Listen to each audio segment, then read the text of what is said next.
नाशिकमध्ये धारदार शस्त्राने वार करून मनपा कर्मचाऱ्याचा खून। नाशिक शहर व परिसरामध्ये खुनाची मालिका सुरूच आहे। रात्री 11:30 वाजेच्या सुमारास गोदा काठावरील बालाजी कोट या ठिकाणी मनपा कर्मचारी सनी जॉन मायकल वय वर्ष 36 राहणार बोधले नगर याचा धारदार शस्त्राने वार करून खून करण्यात आला।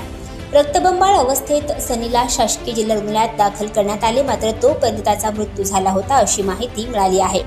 सनी आपल्या मित्रांसोबत दुचाकीने पान टपरीवर जात होता। यावेळी समोरून येणाऱ्या एका दुचाकीला सनीच्या गाडीचा धक्का लागला। यावरून सनीचे मित्र व समोरील दुचाकीस्वार यांच्यात शाब्दिक वाद झाला। त्यानंतर हे दोघे पण दुकानावर पुन्हा भेटले।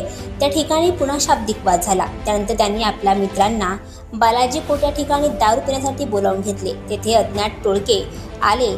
त्यांनी सनीवर धारदार शस्त्राने हल्ला केला। पोटात वरमी घाव लागल्याने गंभीरपणे जखमी होऊन तो मृत्युमुखी पडला। घटनेची माहिती मिळताच सरकारवाडा, भद्रकाली, पंचवटी पोलीस ठाण्याचे फिरते गस्ती पथके व पोलीस अधिकारी यांचा फौजफाटा घटनास्थळी दाखल झाला। तातडीने रक्तबंबाळ झालेल्या सनीला शासकीय जिल्हा रुग्णालयात हलवण्यात आले। गंभीरपणे जखमी झाल्याने त्यास वैद्यकीय अधिकाऱ्यांनी तपासून मयत घोषित केले। या प्रकरणी रात्री उशिरापर्यंत सरकारवाडा पोलिसांकडून हल्लेखोरांचा शोध घेतला जात होता। सनी हा सातपूर मनपा विभागीय कार्यालयातील अतिक्रमण विभागात नोकरीला होता। त्याचा अचानकपणे अशा पद्धतीने धारदार शस्त्राने खून करण्यात आल्याने नगर परिसरात एकच खळबळ उडाली आहे। घटनेची माहिती मिळताच शासकीय जिल्हा रुग्णालयात सनीचे मित्र, परिवार व नातेवाईकांनी मोठी गर्दी केली होती।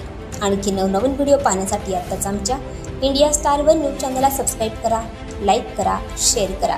Bureau report, India star one news, Nashik.